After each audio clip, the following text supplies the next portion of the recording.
మీ business ఏదైనా మీ ఊర్లో promotion చేయాలంటే అది సుమన్ టీవీతోనే సాధ్యం. ఇప్పుడే సంప్రదించండి.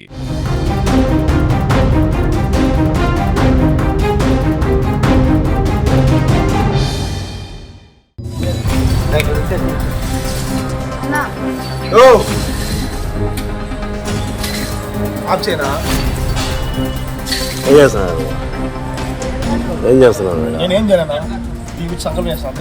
రావుకేతు పూజ చేస్తున్నాను. రావుకేతు పూజ దీపావళి ఉంటాను. నేనేం చేయలేను. చెయ్యి నువ్వు మళ్ళీ దబాయిస్తున్నావు. అన్న కాదు చెయ్యి నువ్వు చెయ్యి రావుకేతు పూజ చెయ్యి. రావుకేతు పూజ ఏం చెప్పారు? ఏం చెప్పి అమ్మారమ్మా మీకు? మీకేం చెప్పి అమ్మారమ్మా? ఎంత కొన్నావు అది? ఎంత ఏం చెప్పారు? ఏం చెప్పి అమ్మారు మీకు? శివుడి ఆజ్ఞ లేనిదే చీమైనా కుట్టదంటారు. కానీ శ్రీకాళహస్తీశ్వరుని సమక్షంలోనే భక్తులను నిలువు దోపిడీ చేస్తున్నారు అక్కడ దళారీలు. ముఖ్యంగా ఆలయం లోపలికి వెళ్ళేటువంటి భక్తులనే టార్గెట్ చేసుకుంటూ నెయ్యి దీపాలను వాళ్ళకి అంటగట్టే ప్రయత్నం చేస్తున్నారు. అక్కడ ఉన్నటువంటి పూజా సామాగ్రిని ఖచ్చితంగా తీసుకొని వెళ్ళి అక్కడ పూజలు నిర్వహించిన తర్వాత స్వామివారిని దర్శించుకోవాలి. లేకుంటే మీరు రాహుకేతు సర్పదోషణ నివారణ పూజ జరిపిస్తున్నట్టయితే ఖచ్చితంగా ఈ నెయ్యి దీపాలను లోపల వెలిగించి ఆ తర్వాత వెళ్లాల్సి ఉంటుందనే నియమ నిబంధనలు పెడుతూ అక్కడ ఉన్నటువంటి కొంతమంది వ్యాపారస్తులు భక్తుల్ని టార్గెట్ చేస్తూ పూర్తిగా వాళ్ళని మోసం చేస్తున్నటువంటి పరిస్థితి కనిపిస్తోంది. ఇలాంటి వ్యవహారాలు శ్రీకాళహస్తి ఆలయ ఆవరణంలో అనేక సందర్భాల్లో బయటపడినప్పటికీ అక్కడ ఉన్నటువంటి అధికారులు భద్రతా సిబ్బంది ఎందుకు పట్టించుకోవట్లేదనేటువంటి విమర్శలు వినిపిస్తున్నాయి.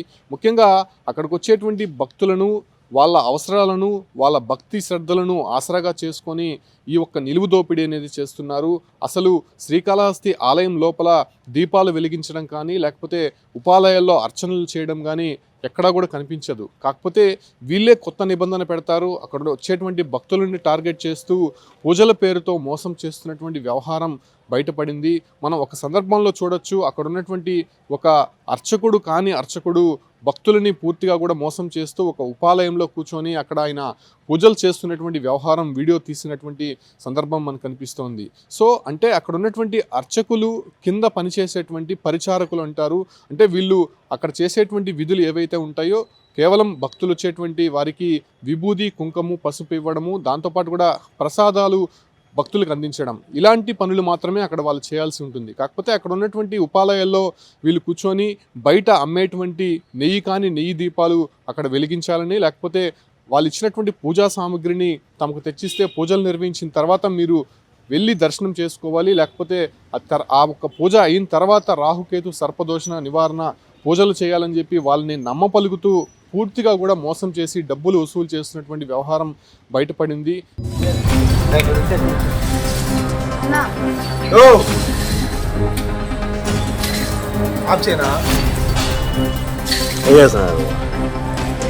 ఏం చేస్తున్నాను? నేనేం చేయలేనా ఈ వీక్ సంకల్పం చేస్తాను. రావుకేతు పూజ చేస్తున్నాను. రావుకేతు పూజ దీపావళి ఉంటాను. నేనేం చేయలేను. చెయ్యి నువ్వు మళ్ళీ దబాయిస్తున్నావు. అన్న కాదు చెయ్యి నువ్వు చెయ్యి రావుకేతు పూజ చెయ్యి. రావుకేతు పూజ ఏం చెప్పారు? ఏం చెప్పి అమ్మారమ్మా మీకు? మీకేం చెప్పి అమ్మారమ్మా? ఎంత కొన్నావు అది? ఎంత ఏం చెప్పారు? ఏం చెప్పి అమ్మారు మీకు? ఇలాంటి వ్యవహారం పైన అధికారులకు అనేక ఫిర్యాదులు అందినప్పటికీ కూడా ఎందుకు పట్టించుకోవట్లేదన్నటువంటి విమర్శలు కూడా వినిపిస్తున్నాయి. ముఖ్యంగా విశాల గాలి గోపురం కావచ్చు, లేకపోతే రంగుల గోపురము, జల వినాయక స్వామి ఆలయం పరిసర ప్రాంతాల్లోనే ఇలాంటి వ్యవహారం ఎక్కువ కూడా జరుగుతోంది. ముఖ్యంగా పార్కింగ్ పేరుతో కూడా భక్తులు శ్రీకాళహస్తికి ఎంటర్ కాగానే మొదటగా నిలువు దోపిడీ అనేది ప్రారంభమవుతుంది. అటు తర్వాత కారు దిగిన తర్వాత భక్తులు ఆలయం లోపలికి వెళ్ళేటువంటి సమయంలో వాళ్ళని టార్గెట్ చేస్తారు. వాళ్ళ భక్తిని ఆసరాగా చేసుకొని వీళ్ళు డబ్బులు గుంజే ప్రయత్నం చేస్తారు. ఇలాంటి పూజా సామాగ్రిని వాళ్ళకి అంటగడుతూ మోసం చేసే ప్రయత్నం చేస్తారు. సాధారణంగా నెయ్యి దీపాలు శ్రీకాళహస్తి ఆలయంలో కావచ్చు, లేకపోతే శివాలయాల్లో మహిళలు వెలిగిస్తూ ఉంటారు. వాళ్ళనే టార్గెట్ చేసుకుంటూ అక్కడ నెయ్యి దీపాలను వాళ్ళకి అంటగడుతూ మోసం చేస్తున్నటువంటి పరిస్థితి అయితే అక్కడ కనిపిస్తోంది. ముఖ్యంగా ఇదే వ్యవహారం పైన ఎమ్మెల్యే కూడా అనేక సందర్భాల్లో అక్కడ ఉన్నటువంటి అధికారులను కూడా ప్రశ్నించారు. ఇలాంటి వ్యవహారాలు మరోసారి జరగకూడదని చెప్పి కూడా ఆయన హెచ్చరికలు జారీ చేశాడు. అయినా కూడా అక్కడ ఉన్నటువంటి పాలక మండలి ఎందుకు పట్టించుకోవట్లేదు? తూతూ మంత్రంగా అక్కడ ఉన్నటువంటి వారిని తనిఖీలు చేస్తూ వదిలేస్తున్నారే తప్ప బహిరంగంగా ఇలా భక్తులకు పూజా సామాగ్రి పేరుతో అనేక వస్తువుల్ని కూడా అంటకడుతూ వాళ్ళ దగ్గర వేలకు వేలు దండుకుంటున్నటువంటి వ్యవహారం ఎందుకు ఆలయ అధికారులకు పట్టనట్టు వ్యవహరిస్తోంది అనేటువంటి విషయాలు కూడా పూర్తిగా విమర్శలకు దారితీస్తోంది. ముఖ్యంగా రాహుకేతు సర్పదోష నివారణ క్షేత్రంగా శ్రీకాళహస్తి ఆలయం పేరుకెక్కింది. ముఖ్యంగా వాయులింగ క్షేత్రం అనేది చాలా ప్రముఖమైనది. ఏదైతే ఈ యొక్క సర్పదోష నివారణ కావచ్చు, లేకపోతే శనిదోషం ఉండేటువంటి వారు అక్కడికి వచ్చి ఈ యొక్క సర్పదోష రాహుకేతు పూజలు చేస్తూ ఉంటారు. సో ఇటువంటి పూజలు చేసేటువంటి భక్తుల్ని టార్గెట్ చేస్తూ అక్కడ ఉన్నటువంటి అర్చకులు కూడా డబ్బుల కోసం డిమాండ్లు చేస్తున్నారనేటువంటి వ్యవహారాలు కూడా బయటపడుతున్నాయి. సో ఇలాంటి విషయాలపైన ఎందుకు అక్కడ ఉన్నటువంటి పాలక మండలి పట్టించుకోవట్లేదనే విమర్శలు వినిపిస్తున్నాయి. సో ఇప్పుడుండేటువంటి ఈ యొక్క నెయ్యి దీపాలు అనే పేరుతో కల్తీ నెయ్యి దీపాలను అక్కడ భక్తులకు అంటకట్టడము, పూజా సామాగ్రిని భక్తులకి ఇవ్వడము, సో ఇలాంటివన్నీ కూడా పూర్తిగా ఆలయ వ్యవహారాలకు కావచ్చు, లేకపోతే అక్కడ ఉన్నటువంటి నియమ నిబంధనలను వ్యతిరేకంగా చేస్తున్నారు. కాబట్టి ఒక రకంగా భక్తులను నిలువుదోపిడీ మోసం చేసేటువంటి ప్రయత్నం చేస్తున్నారు. కాబట్టి వాళ్ళపైన చర్యలు తీసుకోవాలని చెప్పి కూడా ఇప్పటికే భక్తులు మండిపడుతున్నటువంటి పరిస్థితి కనిపిస్తోంది. అయితే అక్కడ ఉన్నటువంటి కింద స్థాయి అధికారులకు వీళ్ళకి సంబంధాలు ఉన్నాయి, కమిషన్లు వెళ్తున్నాయి కాబట్టి ఖచ్చితంగా పట్టించుకోవట్లేదు. భద్రతా సిబ్బంది కూడా ఎందుకు పట్టనట్టు వ్యవహరిస్తోంది అనే విషయాలపైన విమర్శలు వినిపిస్తున్నప్పటికీ ఎందుకు చర్యలు తీసుకోవట్లేదో అర్థం కావడం లేదు. ముఖ్యంగా అక్కడ ఉన్నటువంటి అఫీషియల్ అర్చకులే బయట కొంత ప్రైవేట్ పూజలు చేస్తున్నటువంటి వ్యవహారం కూడా మనం ఇటీవల చూసాం.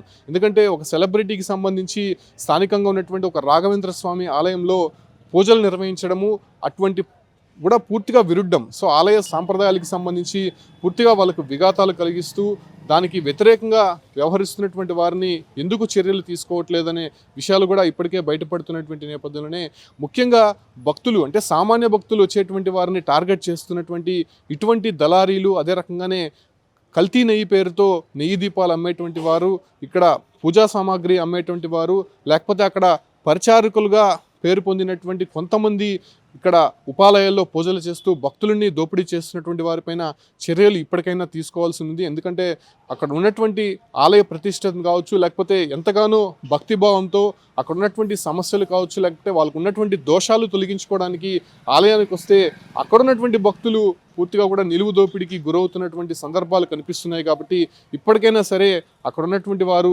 వీటిపైన చర్యలు తీసుకొని పూర్తిగా వారిని అడికడితే తప్ప ఆలయ ప్రతిష్టను కాపాడేటువంటి పరిస్థితి కనిపించట్లేదు. కాబట్టి దీనిపైన ఇప్పటికైనా ఉన్నతాధికారులు దృష్టి పెడతారా, లేకపోతే యథావిధిగా ఇది కంటిన్యూ అవుతుందా చూడాల్సినటువంటి అంశంగా ఉంది. కాకపోతే కొంతమంది హిందూ భక్తులు కావచ్చు, లేకపోతే హిందూ సంఘాలు కూడా దీనిపైన హెచ్చరికలు జారీ చేస్తున్నటువంటి నేపథ్యంలోనే వీటిపైన ఖచ్చితంగా యాక్షన్ తీసుకోవాల్సినటువంటి అంశంగా కనిపిస్తోంది.